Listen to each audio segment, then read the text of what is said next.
Bonsoir à tous. Bonsoir.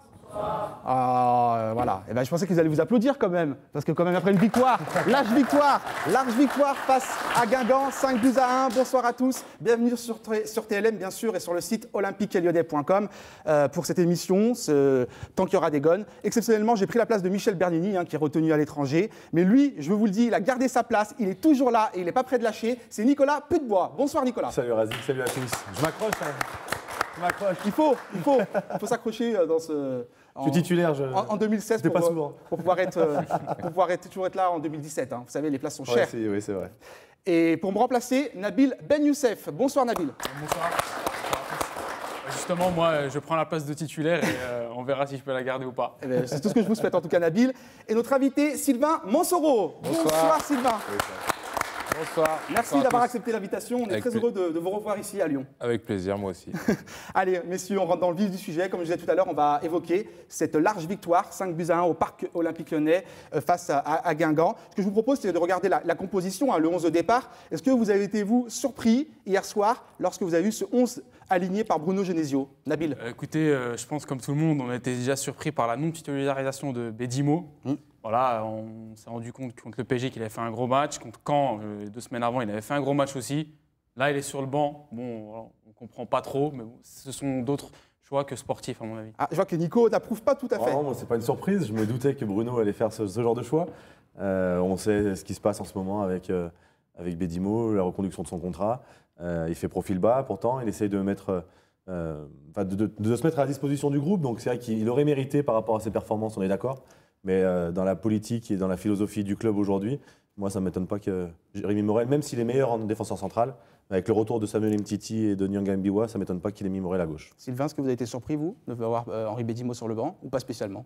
Non, moi je passe une formation de coach, donc je vais dans le sens du coach. Donc, il a fait le bon choix, ils ont gagné le match. Donc après, je ne connais pas les problèmes de Bedimo niveau contractuel. On va le rappeler, là, en fin de contrat. En fin de contrat, il ne veut pas prolonger. Par contre, il est performant lorsqu'il est aligné. Et c'est vrai qu'il apporte offensivement à cette équipe de l'Olympique Lyonnais. Ouais, c'est un très bon joueur. Après, bon, c'était la vérité du match d'hier. Ça a bien fonctionné pour l'OL, donc tant mieux. Et puis Morel est un joueur aussi d'expérience qui a déjà apporté beaucoup à cette équipe. Donc voilà, j'espère simplement que pour Bedimo, ça va s'arranger au niveau du club et de son contrat et qu'il pourra retrouver le terrain le plus rapidement possible. Allez, on parlait justement de coach, le coach de l'Olympique Lyonnais, Bruno Genesio, qui revient sur cette large victoire de l'OL face à Guingamp. On l'écoute. Moi, elle a toujours été ouverte, je l'avais dit dès le début. Maintenant, il faut faire attention de ne pas croire qu'on est revenu et on a encore 6 points de retard sur Monaco. 6 points, c'est beaucoup à 9 matchs de la fin. Mais tout est possible si on conserve cet état d'esprit et cette qualité de jeu. Et oui, donc Bruno Genesio qui évoque ce podium, parce qu'après cette large victoire, l'OL remonte à la 3e place. On le verra tout à l'heure avec le classement. Il ne faut pas s'enflammer, c'est ce que dit plutôt Bruno Genesio. On revient de loin, malgré tout. Le mois de décembre nous a fait beaucoup de mal. Donc là, on est sur une très très bonne dynamique. On enchaîne les victoires. Et ouais, je pense que on n'est pas convalescent parce que là, on a vraiment un vrai style de jeu bien à nous. On a repris de vraies bonnes habitudes au niveau de l'état d'esprit, au niveau du jeu, au niveau des combinaisons, notamment chez nos attaquants. Donc non, là, il y a des choses qui sont mises en place. Donc on est dans la continuité, mais voilà, on a ce regret du mois de décembre qui nous a fait beaucoup de mal. Est-ce que c'est difficile lorsqu'on est un joueur de l'OL, justement alors vous avez été joueur de l'OL, mais lorsqu'on est un joueur de foot professionnel, lorsqu'on gagne comme ça, lorsqu'on commence à avoir cette 3e place, voire la 2e place, justement de garder les pieds sur terre et de ne pas s'enflammer? Est-ce que c'est compliqué à gérer? Parce que l'environnement, forcément, s'enflamme. Les supporters, hier, ils étaient heureux hier. Oui, ils étaient heureux, c'est vrai. Mais c'est vrai que, comme le disait Nico, l'OL revient de loin. Donc, il faut garder les pieds sur terre. Il faut rester sur le travail qu'ils sont en train d'effectuer, garder le même état d'esprit. Je crois que le collectif est dans le bon sens. Après, c'est vrai qu'ils sont à 6 points de Monaco, mais il y a aussi 5 ou 6 équipes juste derrière. Exactement. C'est un championnat très serré. Très attention. Là, ils vont se déplacer à Rennes, qui vient de faire un gros résultat ce week-end. à Nantes. Bon, je pense que ça va être un match aussi compliqué pour eux. Donc, ça va être surtout à l'extérieur. Je pense qu'il va falloir qu'ils réussissent à faire des résultats, à prendre des points pour vraiment espérer rejoindre Monaco. Parce que Nabil, le parc OL, on va le voir avec cette statistique, citadelle imprenable. Parce que depuis que l'OL joue dans ce nouveau stade, l'OL ne fait que gagner ou a fait un match nul et des victoires. Contre l'OM, voilà. Sinon, on ne fait que marquer 19 buts en 6 matchs. Enfin, on ne sait pas s'il y a vraiment un effet parc OL. ou si c'est plutôt l'effet Genesio. Enfin, les deux coïncident. Il y a peut-être un peu de l'un, peut-être un peu de l'autre. Mais en tout cas, ce qu'on peut dire par rapport au match hier, c'est que l'OL a retrouvé une base de jeu assez solide. Peut-être qu'il y a quelques semaines, ils auraient peut-être craqué quand Guingamp égalise. Là, ils ne se sont pas précipités, tranquillement. Ils savaient qu'ils étaient au-dessus. Et la différence, elle s'est faite naturellement quand même. Est-ce qu'il y a un effet parc OL, Nico? Est-ce que ça existe, ça, ou c'est un peu un truc de journaliste, le parc OL, etc. Tout le monde s'enflamme là-dessus? Je ne pense pas que ce soit un truc de journaliste. C'est vrai que jouer dans ce stade, c'est magnifique. Enfin, voilà, il est grand, il est beau, c'est un bel écrin, donc voilà, ça motive. Une chaude ambiance. Hein. Ça décuple la motivation. En plus, il y a une bonne ambiance, ça résonne, les groupes de supporters mettent du leur, donc ça aide forcément.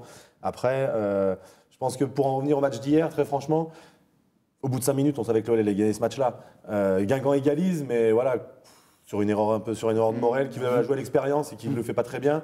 Mais voilà, on savait que l'OL allait dérouler, allait gagner ce match-là au bout de 5 minutes. On le savait, Sylvain, ou Nico il s'enflamme aussi un petit peu? Parce qu'il fallait quand même gagner contre Guingamp ou pas? Ouais, c'est toujours des matchs compliqués. Après, Nico a joué beaucoup de matchs aussi, mais c'est vrai que bon, là, au niveau des effectifs, il n'y avait pas photo. Je pense que si l'OL avait essayé de gagner ce match, ils l'auraient fait, c'est ce qu'ils ont fait hier. Et même en étant revenu au score, ça aurait été compliqué pour Guingamp. Un joueur qui a réalisé une belle prestation, c'est pas le seul, c'est Alexandre Lacazette. Je vous propose de l'écouter. Oui, je suis bien dans l'équipe, dans le collectif.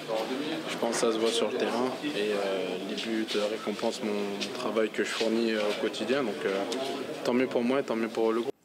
Tant mieux pour le groupe, il a raison Alexandre Lacazette, parce qu'on l'avait dit depuis le départ, pour que l'OL gagne, pour que l'OL performe, il faut un excellent Alexandre Lacazette. Oui, entre autres, mais c'est vrai que après les nombreux efforts qu'il a fait contre le Paris Saint-Germain qui n'ont pas été récompensés par un but, là hier il marque 2 buts.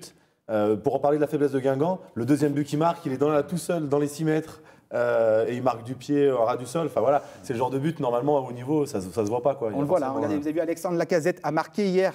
Donc dimanche soir, c'est 82 et 83e but. Il dépasse Lisandro Licha dans la hiérarchie des buteurs lyonnais. C'est pas anodin ça comme stat, parce que du coup, Lisandro a marqué beaucoup de buts, c'était un très bon attaquant. Et Lacazette, il fait son petit bonhomme de chemin, et malgré tout, il a des stats très intéressantes. Nabil ? On peut dire que malgré toutes les critiques qu'on a pu avoir sur Alexandre Lacazette, il est quand On même... n'est pas tendre, c'est vrai. On n'a pas été tendre, c'est vrai. Mais il est quand même déjà à 12 buts cette saison. Donc voilà, ça le classe parmi les... Même, je crois, Nabil. Ah, oula, on va vérifier Le ça. classement des buteurs, je crois qu'il est à 13. 12 ou 13, mais enfin... Vous n'avez pas travaillé aujourd'hui? Si. Mais vous avez vu, c'est dur de prendre ma place. Hein. Vous avez vu? Ah oui, faut le supporter, un garçon. Tout à fait. Mais je pense que voilà, c'est pas trop dur quand même. Mais tout ça pour dire que quand même, il remonte dans la hiérarchie des buteurs de Ligue 1.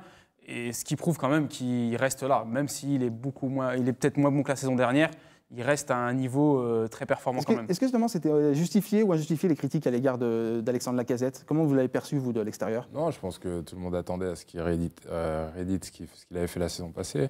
Mais on oublie que c'est un jeune joueur aussi. C'est un joueur qui a fait une grosse saison l'année dernière, qui a été vraiment beaucoup médiatisé, qui a tout pris pour lui. Donc voilà, cette année, ça s'annonçait déjà plus compliqué pour lui. Et maintenant, vu ce qu'il réalise quand même, c'est bien. Et voilà, de rentrer dans la hiérarchie des buteurs de Lyon à son âge, c'est quelque chose de remarquable. Après, Razik, ce qu'on lui demande, c'est pas de marquer 30 buts chaque saison, c'est de marquer des buts décisifs. Et c'est ce qu'il fait cette année. Il en met peut-être un peu moins, mais en tout cas, quand il les met, ils sont importants. Et puis de faire les efforts défensifs, les efforts offensifs, etc., de décrocher pour les autres partenaires aussi. On l'oublie, c'est un peu le travail de l'ombre, Sylvain, c'est un peu le travail un peu ingrat lorsqu'on est joueur. Ouais, c'est le travail ingrat, mais c'est le travail du collectif. Je pense que, voilà, comme l'a souligné hier, Maxime Gonalon, je crois qu'il disait que les efforts des attaquants les aidaient beaucoup au milieu de terrain. Ça leur permettait d'avoir un équilibre et de rester positionnés. C'est ce qu'ils ont fait hier. Lacazette l'a bien fait. Et ça lui permet aussi de fatiguer l'adversaire et justement de pouvoir marquer ses buts décisifs quand il en a l'opportunité après. Alors Alexandre Lacazette, il n'était pas tout seul, hein. Il y a Maxwell Cornet, même si le but il était hors jeu, Maxwell, Rachid Ghezal aussi qui a marqué. Je vous propose de regarder justement cette statistique. Hein. L'OL a inscrit 19 buts au parc OL en 6 matchs. C'est une sacrée performance aussi parce que tu gagnes dans ton parc, dans ton stade, mais tu marques beaucoup de buts. Oui, on marque beaucoup de buts. Alors après, c'est vrai que contre Paris et Marseille, c'est toujours plus difficile parce que c'est des gros matchs, c'est des gros adversaires. Mais c'est vrai que du coup, l'Olympique Lyonnais, la moyenne, c'est 3-4 buts par match. Donc c'est quand même intéressant. Donc ça veut dire qu'offensivement, on a progressé. On sait qu'au mois de décembre, on ne marquait plus un but. Et là, on a retrouvé. Alors, est-ce que c'est le schéma tactique? Est-ce que c'est l'animation qui est mise en place? Je pense que c'est le travail de chacun, le volume de jeu qui a été étoffé, par exemple Lacazette qui a étoffé son volume de jeu défensivement, Maxwell Cornet qui prend ses marques et qui est plutôt intéressant, il est dynamique, il provoque, il va de l'avant. Rachid Ghezal qui confirme aussi tout le bien qu'on dit de lui. Donc, non, il y a une osmose qui se crée. Et, aujourd'hui, ça va être compliqué pour ceux qui ne sont pas sur le terrain. C'est vrai, exactement. Et c'est aussi une manière de se faire respecter pour l'Olympique Lyonnais dans son nouveau stade, de montrer que voilà, les équipes qui viennent risquent de prendre un tarif à chaque fois, 3 buts minimum. Psychologiquement, ça doit avoir un petit effet. Les équipes défendent peut-être un peu plus bas et dès qu'elles en prennent un comme hier, ça s'enchaîne directement. C'est vrai qu'il y a la concurrence, parce qu'hier on parlait un peu par exemple de Mathieu Valbuena et on disait que peut-être Mathieu Valbuena a beaucoup perdu encore hier soir. C'est un problème de riche, non, Sylvain? C'est un problème quand on se retrouve à un match par semaine, en étant éliminé des coupes. Donc, avec un gros effectif, on ne peut pas faire jouer tout le monde. Il y aura toujours le même nombre de joueurs sur le terrain et sur la feuille de match. Donc, forcément, il y aura des déçus. Après, on ne peut pas espérer qu'il y ait des blessés pour eux. Donc, voilà, ça va être l'équipe la plus performante qui va jouer. Et on voit mal comment, après le match d'hier, le coach va changer son équipe pour le week-end prochain. Donc, ça va forcément être compliqué pour ceux qui n'étaient pas là. Il était forcément heureux, vous l'imaginez. Jean-Michel Aulas, hier, dans les travées du Parc OL. On écoute le président de l'Olympique Lyonnais. Oui, je pense qu'il y a effectivement quelque chose de spécial. Bon, d'une part, c'est un très, très beau stade. Et puis, l'équipe a, c'est vrai, compris qu'elle avait tout à gagner du collectif. Bruno fait un excellent travail. Donc, on retrouve l'Olympique Lyonnais tel qu'on l'aime, c'est-à-dire avec beaucoup de collectif, beaucoup d'envie. Et comme en ce moment, les choses nous sont plutôt favorables, eh bien, on fait des bons matchs et ça fait plaisir à voir. Ça fait plaisir aussi de voir le public apprécier, revenir, même dans les contextes où il fait froid le dimanche soir. Et donc voilà, donc c'est une victoire totale et pour le Parc et pour l'Olympique Lyonnais. Mais Jean-Michel Aulas a aussi évoqué hier Monaco, cette fameuse deuxième place. Lui, il est mesuré, prudence dans les rangs lyonnais. Justement, on va regarder le classement.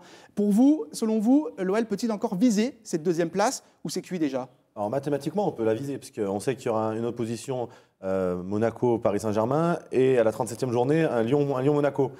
Mais il ne faut pas oublier que pour cela, pour avoir cette fameuse finale la 37e journée, l'OL doit réaliser un sans faute. Donc voilà, il reste 9 matchs et ce n'est pas évident d'enchaîner une série de 8-9 matchs d'affilée, enfin 8-9 victoires d'affilée. Donc il faut garder cet objectif en ligne de mire, parce que c'est l'ambition du club, c'est l'objectif avoué du club. Maintenant, après, il faut croire jusqu'au bout quelque part. Bien sûr, de toute façon, il faut s'accrocher à ça. Ouais, bien sûr, il faut croire jusqu'au bout. 6 points, c'est pas fini, loin de là. Il reste beaucoup de matchs. Je pense que Monaco perdra des points en route aussi. Donc à Lyon d'être à l'affût et d'essayer de les doubler juste sur la ligne d'arrivée. Et puis moi, ça me rappelle les premières années des premiers titres, où on était à 9-10 journées de la fin, à 8-10 points de Monaco, et on avait réussi à les rattraper et à être champion devant eux. Donc voilà, c'est le même adversaire, c'est pas tout à fait le même nombre de points, mais voilà, ça ressemble. Donc il faut s'accrocher à ce genre de signe, ouais, bien sûr. Allez, messieurs, on va parler tactique. On va parler tactique avec Nabil Ben Youssef et sa fameuse chronique, mythique chronique tactique. Nabil, c'est à vous. Mais écoutez, voilà, déjà, je vais montrer à Nicolas que, contrairement à ce qu'il dit, j'ai un peu bossé. Oui, donc tactiquement, déjà, avant de parler de Guingamp, je voudrais revenir sur le match du PSG, qui vraiment a marqué les esprits et je pense qu'il a marqué un tournant dans la saison de l'Olympique Lyonnais. Tout d'abord, moi, ce que j'ai envie de souligner, c'est l'aspect collectif qui a prédominé lors de ce match et surtout dans le repli défensif. Donc on l'a vu, et Sylvain le disait tout à l'heure, même Lacazette, voilà, on peut le voir sur ce schéma où on voit une espèce de V au moment de la perte de balle et de la récupération, ce qui fait que les lignes sont resserrées. Et comme le disait très bien Sylvain, Lacazette travaille, Ghezal travaille, Cornet travaille. Il n'hésite pas à faire des efforts. On l'a encore vu hier, Maxwell Cornet faire des sprints défensifs vers le point de corner. Et je pense que c'est vraiment la base qui permet ensuite à l'OL de pouvoir développer son jeu, fait de passes, fait de mouvements. Et je pense que ça, il fallait le comprendre. Je ne sais pas si dans la première partie de saison, les joueurs avaient compris qu'il fallait d'abord faire les efforts pour ensuite jouer. Ils voulaient peut-être jouer et faire les efforts à la rigueur. Voilà, ils ont remis les choses à leur place et je pense que c'est une bonne chose. Je ne sais pas ce que Sylvain en pense d'ailleurs. Non, c'est une très bonne chose et je pense que pour gagner contre Paris, il faut arriver à essayer de les priver de ballon ou du moins les empêcher de le faire tourner comme ils veulent. Et pour ça, il faut aller presser haut, il faut aller chercher assez haut. Et c'est ce qu'a su faire Lyon. Voilà, ça a fait déjouer Paris et on a vu qu'après, Lyon prend confiance, Paris un peu moins. Et puis les Bassas s'équilibrent et sur des coups de dé, l'OL peut remporter ce type de match. Donc voilà, mais la priorité, c'est déjà de bien défendre, d'être bien en place, de faire les efforts devant, au milieu et derrière. Et puis après, voilà, on a empêché l'adversaire. Et dans le foot d'aujourd'hui, la récupération du ballon est essentielle si on veut gagner les matchs. Et ça permet aussi de souder le collectif, quoi. Les joueurs se sentent investis, entre guillemets, d'une mission, surtout face au PSG qui était invaincu jusque-là, et que s'ils ressentent que c'est cette confiance chez tout le monde, ça peut les amener à faire de grandes choses.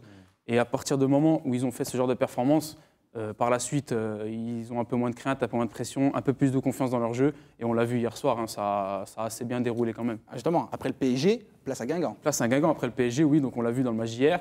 Ou même lors de l'égalisation de Guingamp, on n'a pas eu forcément une grande inquiétude. Hein, voilà, les joueurs jouaient leur jeu, savaient ce qu'ils avaient à faire, avaient confiance en leur capacité, savaient qu'ils allaient faire la différence au bout d'un moment. Et ils l'ont très vite fait.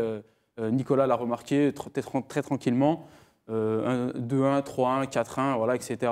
Des buts assez faciles, des buts très jolis dans leur construction d'ailleurs, comme on peut voir avec Darder.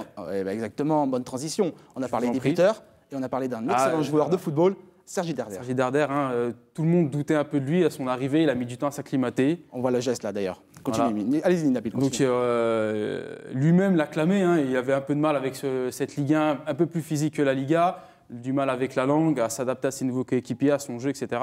Et là, dans les 2 derniers matchs, on a vu, il rayonne hein, contre le PSG. Voilà, on se souvient de ce sombrero sur Thiago Silva, quand même, un des meilleurs défenseurs du monde, et du but qui suit. Hier encore, il est à l'origine d'une action, il fait une déviation en aile de pigeon. Une belle remise. Voilà, hein. Très belle remise. Voilà.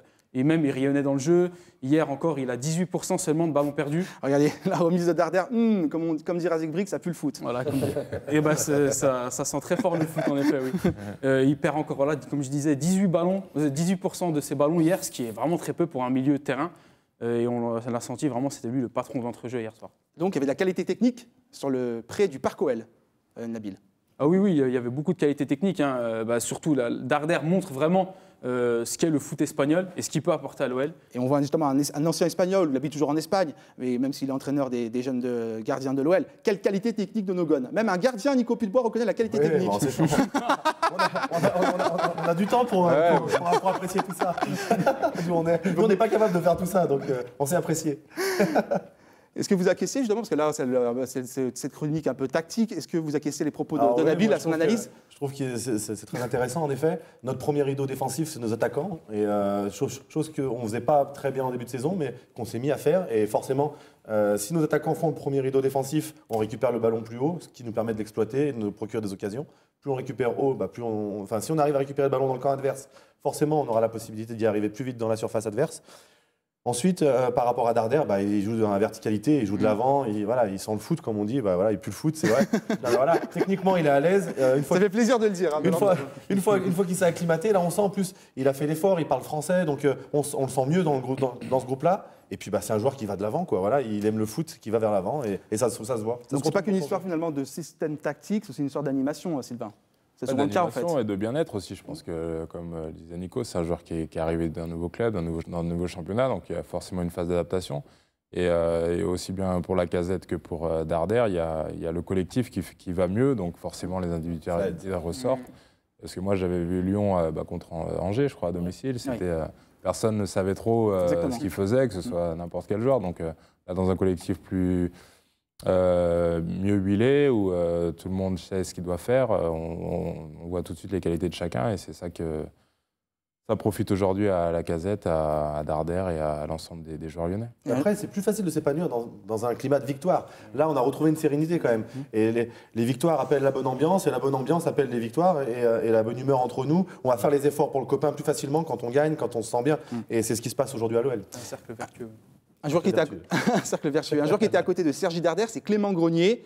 Je vous propose de l'écouter, Clément. Je me sens de mieux en mieux. Je retrouve petit à petit du rythme. J'aimerais être plus décisif. C'est une certitude. J'ai eu la chance de l'être à mon retour. Aujourd'hui, c'est un petit peu moins le cas, mais je pense que je travaille énormément pour l'équipe et ça me permet de retrouver petit à petit les jambes. Et je sais que sans se précipiter et sans forcer et sans jouer à contre-temps, petit à petit, ça va revenir. Alors, Clément Grenier, justement, il divise un peu. On voit sur les réseaux sociaux, notamment. Il y a les anti, il y a les pros Clément Grenier. Qu'est-ce que vous en pensez, vous, Sylvain? Est-ce que vous avez été satisfait de sa prestation hier, notamment? Moi, je trouve que c'est un bon joueur. Après je ne sais pas ce qui divise les gens. Pour moi, au niveau technique, c'est un bon joueur. C'est un joueur qui peut apporter à l'équipe. Ce qui divise, c'est grosso modo, il n'arrive pas à retrouver son niveau d'antan, quoi. Depuis sa blessure. Mais les gens oublient la blessure, justement. Il c'est pour ça. Il a été blessé longtemps. Comme je disais, c'est un jeune joueur aussi. Il faut qu'il faut qu'il se remette dedans et il me fait penser un peu à Gourcuff, un peu dans le style de jeu, dans le voilà la dans le style de jeu, j'ai eu peur. Là, parce que vous avez parlé des blessures. Non, mais dans le style de jeu, c'est un style de jeu quand Gourcuff, là, il a bien joué hier, par contre. Et quand il était à son meilleur niveau, c'est un peu ce style de joueur-là. Donc voilà, c'est pour le foot français, c'est intéressant. C'est un joueur qui est technique, qui a une belle vision du jeu, qui est élégant à voir jouer. Après, quand on sort d'une longue blessure, faut avoir été joueur pour savoir que c'est pas toujours évident de revenir. Et qu'il y a des choses qui se passent dans la tête, donc il faut prendre le temps avec lui, bien sûr. Nico ? Ouais, moi je trouve qu'il peut nous apporter beaucoup plus. Alors lui, il se sent mieux. Moi, je ne l'ai pas trouvé mieux par rapport à ce qu'il est capable de faire, par rapport à ce qu'il a déjà montré. Après, je l'ai trouvé très souvent... J'avais l'impression qu'on jouait à 2-6 en fait, avec Gonalon. J'ai trouvé très souvent sur la même ligne que Gonalon, je l'ai fait remarquer à Nabil hier soir. Au lieu de jouer en 4-3-3, en fait, on avait l'impression de jouer à 2-6. Parce qu'il revenait chercher pas le ballon, alors que... moi, je le trouve meilleur en relayeur, un peu plus haut, justement, où il participe au jeu vers l'avant. Mais hier, Darder avait pris un peu plus de... C'est peut-être ce qu'on lui a demandé. Ah, c'est pas qui réagit. Non, peut-être. En tout cas, le futur entraîneur qui réagit. Voilà, en tout cas, quand le schéma de jeu, c'est 4-3-3, enfin, voilà, tu sais, C'est peut-être aussi pour lui une manière de se rassurer, comme il revient de blessure encore et qu'il n'est peut-être pas au top physiquement. Mais je pense qu'il est meilleur à l'intérieur du jeu, en relayeur, pour jouer justement un peu à la manière de Sergi Darder, apporter offensivement ses qualités techniques. Peut-être que physiquement, il n'est pas aussi bien qu'il le dit. Et que, il a le contre-coup de la reprise. Voilà, donc il préfère venir chercher les ballons bas et se rassurer, être face au jeu, peut-être que d'être au cœur du jeu et à être plus sous la pression. Ce qui a mis aussi, ce qui a fait monter les critiques contre Clément Grenier, c'est qu'il était à côté de Darder et que voilà, les gens de première abord voyaient directement la différence entre les deux joueurs. Donc ça joue peut-être contre lui un peu. Ouais, mais il y a des matchs où on est mieux que d'autres. Donc voilà, hier il était un peu en dedans, il sera peut-être meilleur le prochain match. Darder peut-être aussi l'inverse. Enfin, voilà, l'essentiel pour l'OL, c'est que les deux soient à leur meilleur niveau pour qu'on ait des bons résultats. Allez, maintenant on va parler d'un joueur qui s'appelle Sylvain Monsoro. Joueur ou pas joueur d'ailleurs, ça a été là la question. Je joue encore un petit peu, je m'entraîne du moins. Mais non, j'ai pas de club attitré, hormis pour ma formation. J'entraîne dans un petit club avec lequel je joue, je m'entraîne. Mais après, ouais, j'espère, on verra voir pour la saison prochaine si je peux trouver un petit challenge intéressant pour retrouver le terrain, pourquoi pas. Eh bien, il y a Lulu de Villeurbanne qui va dresser le portrait de notre invité. Lulu de Villeurbanne qui nous parle de Sylvain Monsoro. Sylvain Monsoro, c'est qui? C'est quoi, Bonté? C'est un gosse qui est né le 20 mars 1981 à Saint-Cyr-l'École, dans les Yvelines. Voilà. Bon, après, qu'est-ce qu'il a fait? Forcément, il a grandi, il est allé jouer au football. Et il est allé jouer au football chez les Lyonceaux, chez les Chaucholiens, au FC Chauchot. Hein. Après, il a signé à l'Olympique Lyonnais. Hein. Après, il a fait l'Est Monaco. Après, il a fait... qu'est-ce qu'il a fait encore? Il a fait des clubs, mon pauvre. Si vous saviez, mon Dieu, il a fait Saint-Étienne. Oui, ça, c'est attention, Saint-Étienne, mon Dieu, c'est... Voilà. Bon, après, qu'est-ce qu'il a fini sa carrière en passant par trois? Il a fini sa carrière, il a fait à l'Atlético de je ne sais plus quoi, la Combat c'est dans le Bengale. Chez les Indiens, il est allé, mon Dieu. Il a commencé chez les Lyonceaux et il a fini dans le Bengale. Le tigre du Bengale, le Lyonceau et les tigres, d'accord? Première blague. Bon, ça, c'est pour faire voir qu'on est comique. Hein, c'est un code. Hein, c'est des trucs de jeu, ça. Bon, formidable. Alors, je vous avouerai que là, on est sur Nerja. Nerja, c'est un peu, vous voyez, la mer. Bon, il pleut, hein, bien sûr. Mais c'est la ville à côté où il y avait M. Darder, sur Malaga. Vous voyez? Formidable. Et on m'a dit qu'il faisait beau, et ben voilà. Bon, ben j'ai envie de dire Sylvain Monsoro, formidable, bienvenue dans Tant qu'il y aura des gones. Bonté. Oh mon Dieu, c'est qu'il y a attention, c'est qu'il fait froid. Et Lulu de Villeurbanne qui était justement en Espagne. Hein. On peut l'applaudir, on peut applaudir. Il était en Espagne, petit déplacement, très payé. Ça lui change de Villeurbanne, hein, en tout cas. Allez, il y a Alexandre qui est dans le public et qui a une question pour Sylvain Monsoro. Alexandre qui va nous rejoindre, qui va venir ici, qui a une petite question, une question pertinente d'ailleurs, au sujet de l'actualité de notre invité. Voilà, petit passage, il y a du monde sur le plateau de TLM. Et voilà, il a pu se frayer un passage. Voilà, un petit chemin. Hop, Alexandre. Oui, bonsoir Sylvain. C'était pour savoir ce que tu faisais maintenant, depuis que tu es parti de l'OL. Depuis que je suis parti de l'OL, je suis passé à Monaco après Saint-Etienne, après à Troyes. Je suis parti en Inde 1 an, 6 mois, et je suis revenu au mois de janvier l'année dernière. Et je n'ai pas trouvé de club par la suite, donc je me suis inscrit au diplôme d'entraîneur l'été dernier. Et donc je fais ma formation cette année, le BEF à Paris, dans une section avec des joueurs pros. Et puis en parallèle, je suis dans un petit club de DHR à côté de chez moi, où je fais adjoint de l'entraîneur principal. Et je m'entraîne avec eux pour garder la forme 3 fois par semaine. Voilà. Ah bah, c'est bien tout ça. Merci Alexandre, merci beaucoup.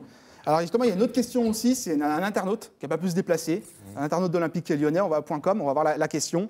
Grand fan, je souhaiterais poser une question à Sylvain Mossoro, malgré que je ne pourrais pas assister à l'émission habitant en Nice. Je crois savoir que Sylvain passe actuellement ses diplômes d'entraîneur. S'il devait entraîner un de ses anciens clubs, lequel choisirait-il? Alors ça, c'est une question qui m'a été envoyée avant que je vienne ici, parce que c'est un ami à moi qui l'a envoyé, donc je lui passe le coucou, il s'appelle Yannick, c'est un que j'ai connu quand je jouais à Monaco, qui est fervent supporter de l'AS Monaco, donc il m'avait dit qu'il m'enverrait cette question. Donc il aurait aimé que je réponde Monaco, mais bon, je pense que voilà, ma formation a été faite à Sochaux, j'ai encore le cœur des Lyonceaux, donc je dirais Sochaux, au moins pour démarrer. Et puis c'est pour former les joueurs, c'est quand même une référence. Et puis voilà, ça serait un bon départ pour moi si j'avais la chance d'entraîner dans un club pro. Alors tout à l'heure, vous l'avez évoqué, vous avez évolué en Inde. On a d'ailleurs une belle photo avec ses enfants. Qu'est-ce que vous avez envie de retenir de ce passage en Inde? Comment c'est passé en fait? Qui vous a proposé ce challenge?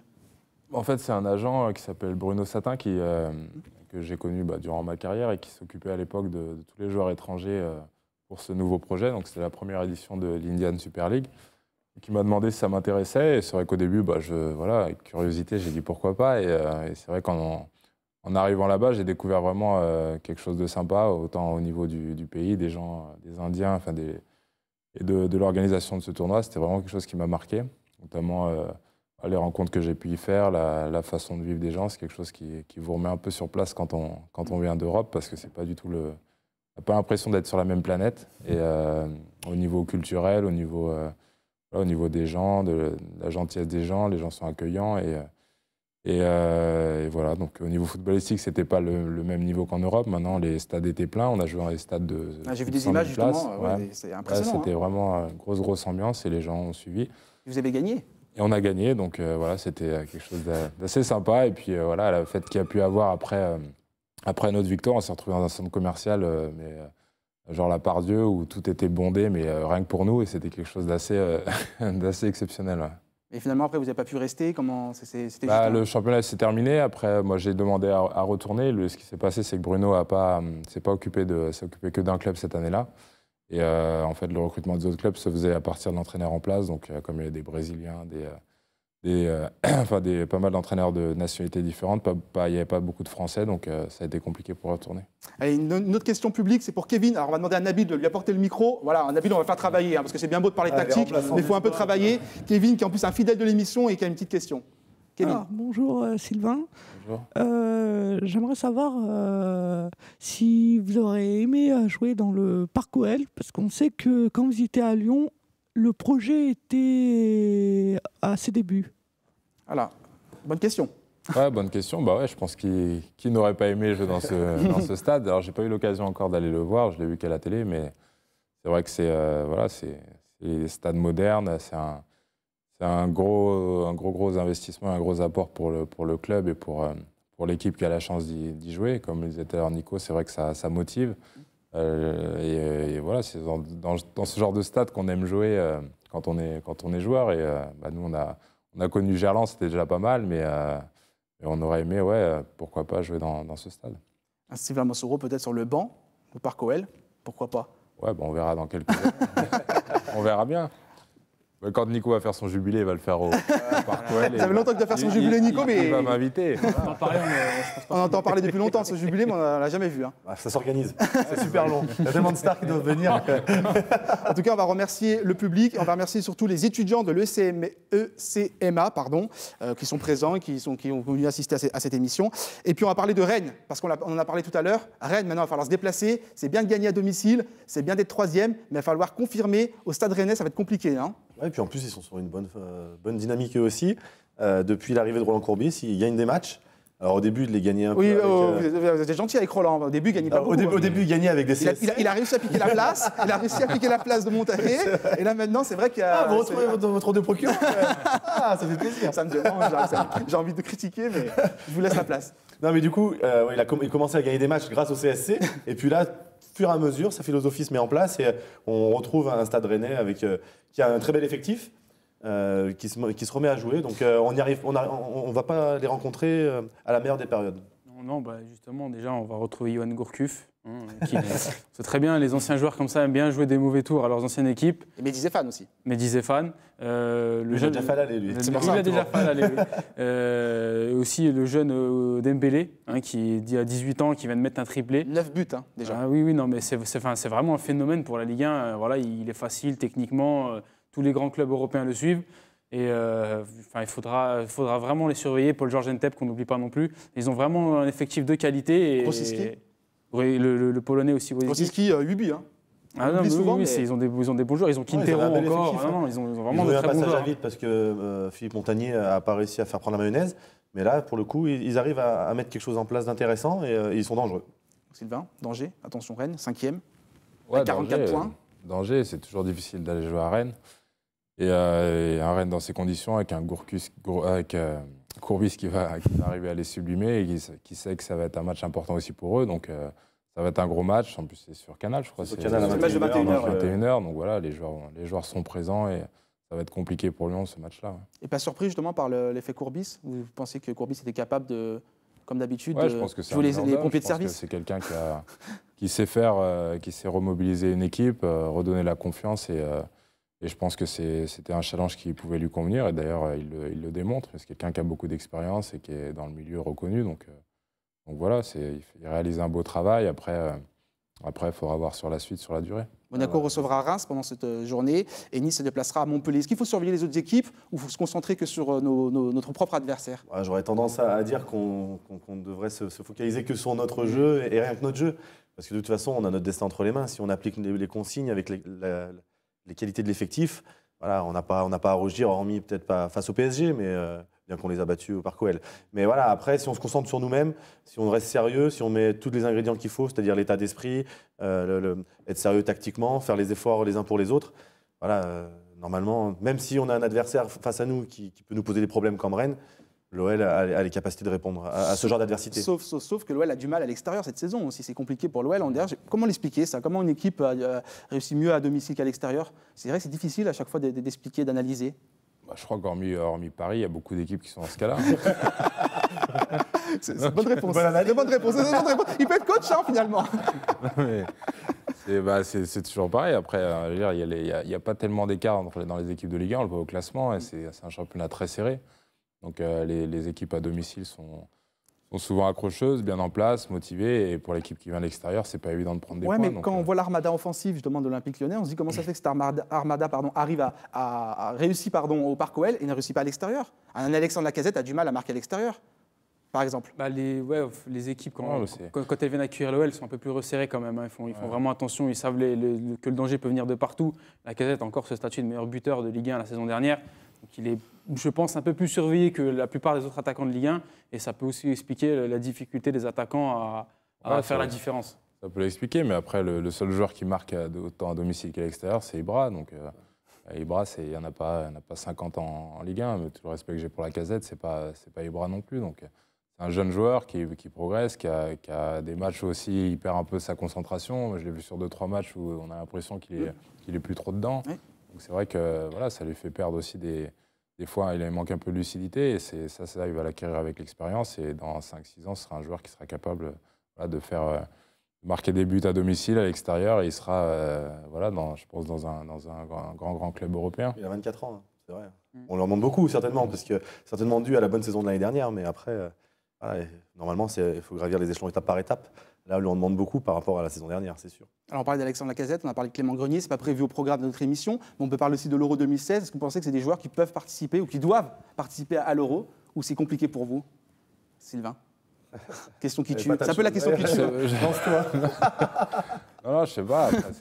C'est des joueurs qui ont le potentiel. Après, on va voir ce que va décider le sélectionneur. C'est aussi un équilibre d'équipe. Il a ses choix. Il y a Clément qui revient de blessure, donc c'est difficile aussi. Après, Lacazette, oui, c'est quelqu'un qui peut être intéressant dans le groupe-là. Maintenant, il y a aussi beaucoup de joueurs, il y a beaucoup de monde. C'est compliqué. C'est pour ça que je pose la question. C'est en tant qu'entraîneur, sélectionneur, j'imagine que lorsqu'on voit la liste comme ça, qu'on supervise les joueurs, comment faire en fait? Comment faire le tri? Parce qu'il y aura forcément des déçus et ce ne seront pas forcément les moins bons sur le terrain qui sont déçus. C'est parce que c'est c'est aussi un équilibre de groupe à trouver, c'est des complémentarités. Donc, des fois, il y a des joueurs qui sont là, non pas parce qu'ils sont exceptionnels sur le terrain, mais parce que dans le groupe, ça se passe bien. Et d'autres qui sont laissés de côté, même en fonction de leur performance. Quand on voit Dimitri Payet qui réalise aujourd'hui, il n'est pas en équipe de France. Pourtant, moi, j'ai eu la chance de le connaître à Saint-Etienne. C'est un super mec, c'est un mec qui est très, très doué. Et ce qu'il fait en Angleterre aujourd'hui, voilà, pour moi, il mérite d'être sélectionné, mais il ne l'est pas pour d'autres raisons qui appartiennent à Deschamps. Mais ce n'est pas forcément sur ses qualités footballistiques qu'il n'est pas sélectionné. Nico ? Après, aujourd'hui, à l'OL, le retour en forme d'Alexandre Lacazette le positionne peut-être pour aller en équipe de France. Mais aujourd'hui, Jallet est en difficulté puisque Raphaël a repris la place. Valbuena ne joue plus. Clément Grenier revient de blessure et il n'a pas un rendement suffisant pour aller en équipe de France. J'ai peur qu'il y ait peu de Lyonnais dans cette liste pour l'Euro, malheureusement. Donc, ils partent un peu tous de loin quand même, hein, au vu de la saison de l'OL. Ça a beaucoup affecté leur performance individuelle. Et même pour Lacazette, il a quand même pas mal de concurrence. Il part de très loin. Mais s'il enchaîne les buts, monsieur, je suis désolé, s'il enchaîne les buts jusqu'à la fin de saison... Le problème, c'est que c'est pas le seul à enchaîner les buts. Griezmann enchaîne les buts. Bon, Benzema, c'est un cas à part, mais justement, il faudra peut-être régler ce cas-là. Comme Benzema ne sera peut-être pas dans la liste, en fonction de ses problèmes judiciaires, peut-être que ça ouvre une porte. Sans doute, mais dans tous les cas, ils marquent tous des buts, les attaquants sélectionnés par Didier Deschamps.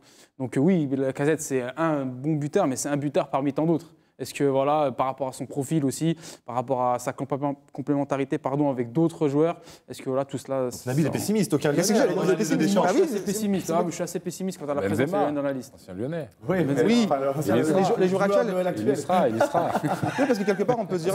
Même Christophe Jallet, qui normalement fait partie de la liste habituelle, là, s'il se met à ne plus jouer et que Raphaël prend la place, ça va être compliqué. Ouais, Christophe Jallet, d'ailleurs. Même s'il est bien dans le groupe, même si parce que voilà, on sait que c'est quelqu'un de très sympathique ça reste dans pas le le groupe. Poste, parce que voilà, poste à arrière droit, il n'y a pas tellement de prétendants, donc voilà, peut-être Jallet bénéficie peut-être qu'il bénéficiera de du fait d'indulgence, du fait que Didier Deschamps le connaisse très bien et que. Donc c'est plus facile grosso modo, c'est plus facile pour un défenseur que pour un attaquant, quoi. En gros, c'est ça. Ça dépend du nombre de joueurs qu'il y a en concurrence. Ouais. Parce que même Samuel Umtiti, on sait qu'il est boudé par le sélectionneur. C'est une bonne transition, j'allais vous en parler justement. Parce que là, on parle un peu de l'équipe de France, il nous reste un peu de temps. Autant parler de l'équipe de France. Samuel Umtiti, c'est injuste, non ? Alors c'est injuste, oui et non, ça dépend des choix. C'est fort. Ça dépend des choix et des critères du sélectionneur. Nous, on est focalisé sur l'OL, donc on voit ses performances au quotidien. Après, il y a d'autres joueurs à son poste qui sont peut-être bons. Moi, je pense qu'il pourrait prétendre. Après, c'est qu'un choix, c'est que mon avis, c'est que mon choix personnel. Mais aujourd'hui, il serait... de là à revendiquer, le mot est un peu fort, mais en tout cas, il postule pour moi à une place en équipe de France. On demande à notre ancien défenseur. Un ancien défenseur, il est mieux placé que nous pour en parler. Après. Non, c'est un super joueur, c'est un joueur qui réalise de belles performances. Après, la concurrence qu'il a, c'est aussi des joueurs qui jouent en Champions League, qui jouent dans les grands clubs européens, donc qui sont confrontés à d'autres championnats, d'autres rigueurs. C'est aussi, je pense que pour le dire qu'il prétend, qu'il pourrait prétendre, il faut savoir à qui on le compare et il faut vraiment regarder. Donc, il y a d'autres joueurs. Mais lorsqu'on regarde ses performances, c'est vrai qu'il est performant. Ouais, mais quand on regarde les performances de Varane, de Koscielny, des joueurs comme ça, Koscielny, c'est un joueur qui joue en Première Ligue depuis X années, qui est à Arsenal, qui joue à la Champions League, donc ça joue. Même si ses performances d'aujourd'hui ne sont pas forcément celles d'Umtiti, et encore, c'est un joueur qui a une expérience autre que celle d'Umtiti, forcément. On pourrait rajouter Sakho. Il y a beaucoup de joueurs. Mais j'imagine que c'est engendré par contre de la mais... frustration lorsqu'on est Samuel Umtiti, qu'on est performant quasiment tous les week-ends. On a 23 ans. Il est jeune aussi. Il a fait abstraction de la sélection du Cameroun pour l'équipe de France et finalement, il n'est pas très récompensé. Oui, mais ça, après, personne ne lui a demandé de faire ce choix-là. C'est son choix perso, malheureusement.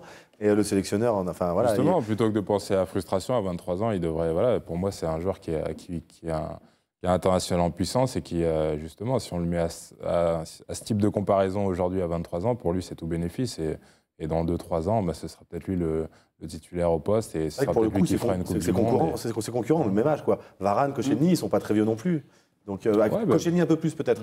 Mais voilà, Sakho, Varane, c'est des jeunes joueurs. Donc c'est vrai que ça peut paraître compliqué dans sa position. Un peu plus vieux, Sakho. C'est vrai que du coup, la campagne de Ligue des Champions de l'Olympique Lyonnais va pas aller en faveur de Umtiti. Et il s'en sert d'ailleurs. Deschamps l'a dit en début de saison, il allait regarder les performances en Ligue des Champions, que ce soit pour Lacazette ou Umtiti. Et force est de constater que l'OL n'a pas été performant. Il a pris ma place. Il a pris ma place. De constater. Ça doit venir du siège. J'ai un exemple, donc j'essaie de suivre. C'est bon, c'est très bon ça. Vous marquez des points, vous. Vous marquez des points, on va vous recruter, je crois. La semaine prochaine, l'invité, à la place de Sylvain Mansoro, c'est Christophe Jallet. Alors justement, Christophe Jallet, est-ce qu'il faut s'inquiéter pour Christophe Jallet lorsqu'on voit les prestations de Raphaël?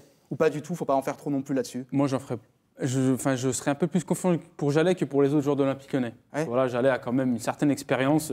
Il a joué au PSG, il a été très loin en Ligue des Champions dans sa vie. Il a la confiance de Didier Deschamps, je pense. Donc pour moi, je serais confiant. Eh bien, on va rester là. Merci beaucoup, Sylvain. Merci à tous. À vous. Merci à tous de nous avoir suivis. Et puis rendez-vous donc la semaine prochaine, lundi prochain, pour un nouveau numéro de Talk Charadégon avec Christophe Jallet. Bonne semaine à tous.